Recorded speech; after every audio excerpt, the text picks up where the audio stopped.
5, yaitu tentang kebersihan. Nanti teman-teman sebelum kita mulai menyanyikan lagu dari Sabang sampai Merauke Buyut, semua berdiri. Semua berdiri. Yo.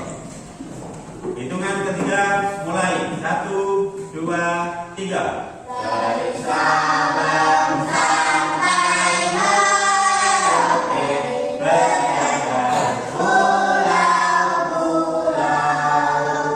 selalu menyambung menjadi satu. Itulah Indonesia.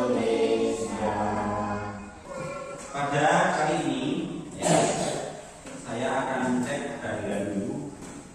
Fauzan hadir? Oke. Bisa? Oke. Mario? Oke, hadir semua ya? Oke. Anak-anakku semuanya, langsung saja ya. Kita lihat ini adalah gambar apa ini? Ini gambar apa ini? Sampah. Ini di daerah Jakarta ya. Ini sampahnya banyak sekali di pinggir laut. Kemudian ini.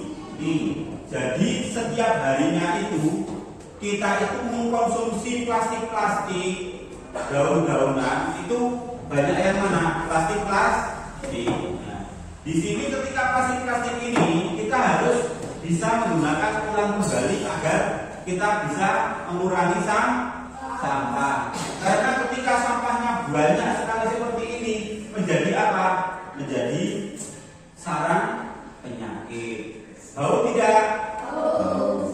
Ini akan menjadi penyakit ya. Maka dari itu kita dituntut sebagai seorang siswa ke depan kita harus bisa mengolah sampah. Nanti kita buat macam-macam, misalkan seperti botol, nanti jadi tempat pensil, nanti kalau bagus itu nanti bisa dijual ataupun membuat kolase Asmaul Husna, berbagai macam-macam seperti ini. Kemudian apa yang kamu ketahui tentang daur ulang? Ada yang tahu? Daur ulang ini adalah sampah-sampah, misalkan kalian lihat plastik-plastik berserakan di luar ya, kemudian kalian ambil, kemudian kalian buat apa? Misalkan ya tadi kolase Asmaul Husna. Nah ini nanti kita akan membuat kolase Asmaul Husna bersama-sama. Untuk pelajaran Pancasila yang dapat dicapai adalah kita berbuat seorang Muslim. Jadi kita melihat ketika sampah berserakan seperti tadi itu adalah merupakan tanggung jawab kita semua. Ya. Nah ini, apakah penting menjaga lingkungan? Seperti ini rumahnya, lihat ini, rumahnya banyak sekali sampahnya. Kira-kira rumahmu bagaimana?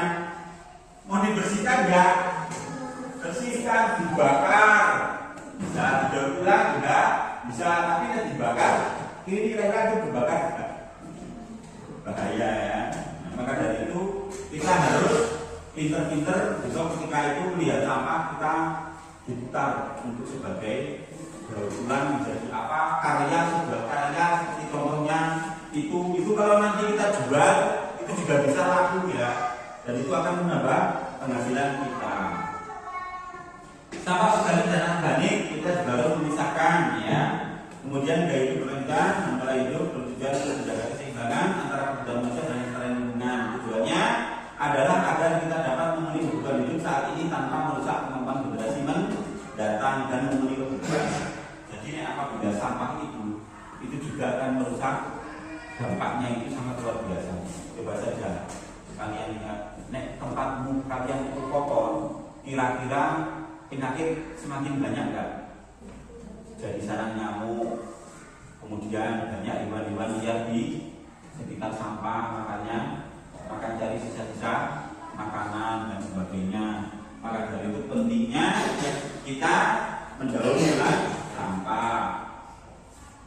Nah, prinsip gaya hidup berkelanjutan, nah ini ya, contoh gaya hidup berkelanjutan. Di sini ada semua. Kemudian apa itu zero waste? Zero waste adalah sebuah konsep gaya hidup ya, yang bertujuan untuk mengurangi sampah, ya, mengurangi sampah seminimal mungkin. Jadi sampah itu digunakan didaur ulang seminimal mungkin hingga akhirnya tidak ada sampah yang berakhir di tempat pembuangan akhir atau TPA. Prinsip utama zero waste adalah mengurangi, menggunakan kembali, mendaur ulang dan mengomposkan sampah. Jadi yang organik itu dikomposkan menjadi pupuk, ya. Langkah-langkah ini reduce menolak, reduce mengurangi, reuse menggunakan kembali, recycle mendaur ulang, terus mengompos. Nah ini contohnya kita bisa buat tas ini teman-teman, ini minuman di tempat sampah badan, banyak sekali sebenarnya, ya.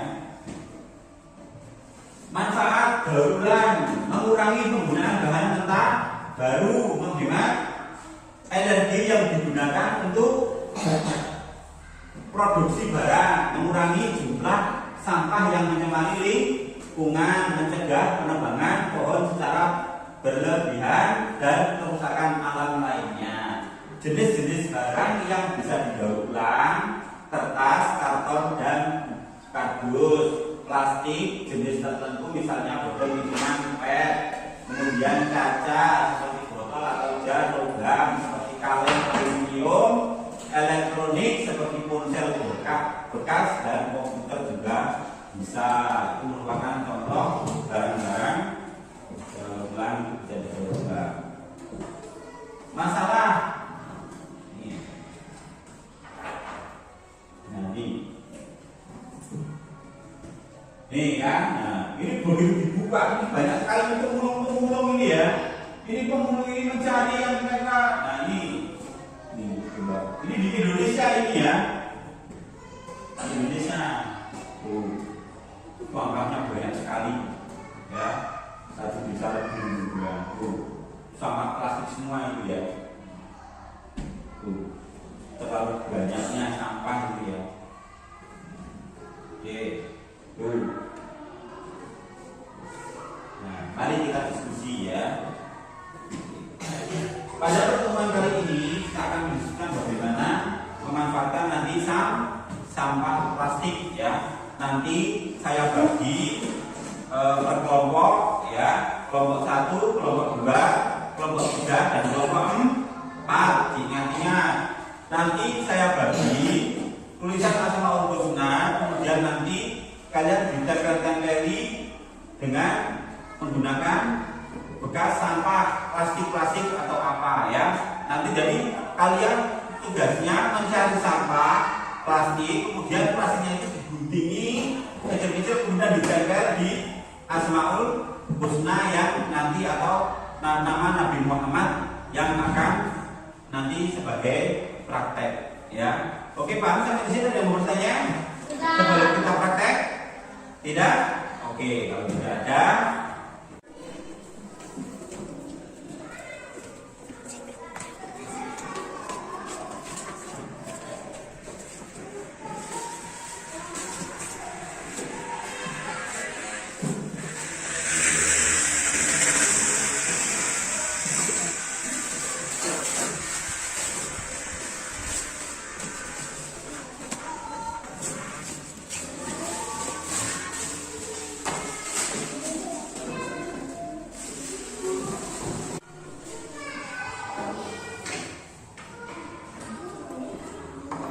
nah, yuk yang kecil-kecil, nah, kemudian ditempel, ya.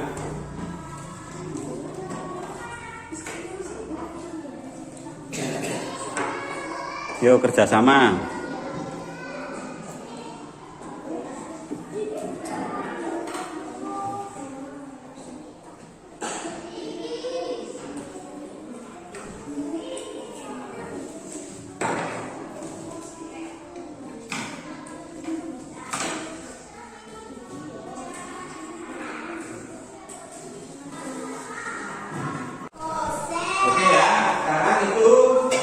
Tinggal kalian nanti digunting-gunting, kemudian nanti dikasih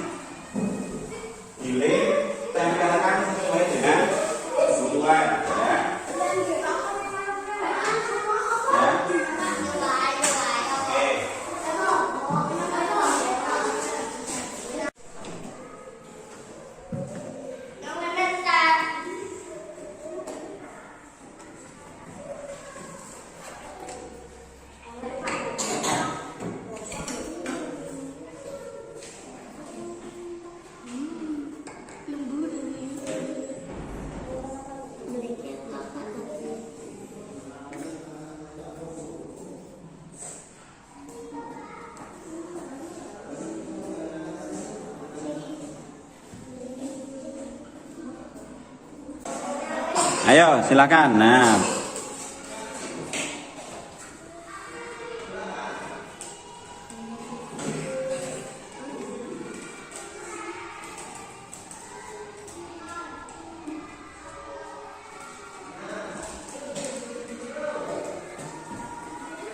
Kelompok berapa?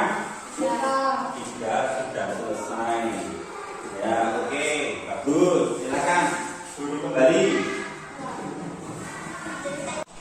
Oke, anak-anak semuanya tadi tugasnya sudah selesai semua. Ya, pesan dari Pak Guru, kalian bisa mengembangkan ini di rumah, ya, agar kalian bisa mengurangi sampah plastik atau sampah anorganik. Apabila besok kalian ketika di rumah melihat sampah-sampah ataupun apa, nah itu nanti bisa didaur ulang kembali, bisa jadi gelas, bisa jadi apapun yang kalian bisa, kalian besok dikembangkan di rumah masing-masing. Untuk pertemuan kali ini saya cukupkan. Dari Pak Guru banyak salah dan kurang, mohon maaf yang seterusnya.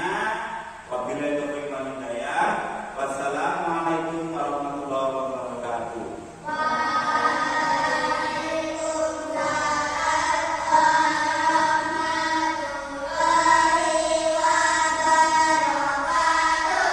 Sama-sama kita mengucapkan hamdalah alhamdulillahirabbil alamin.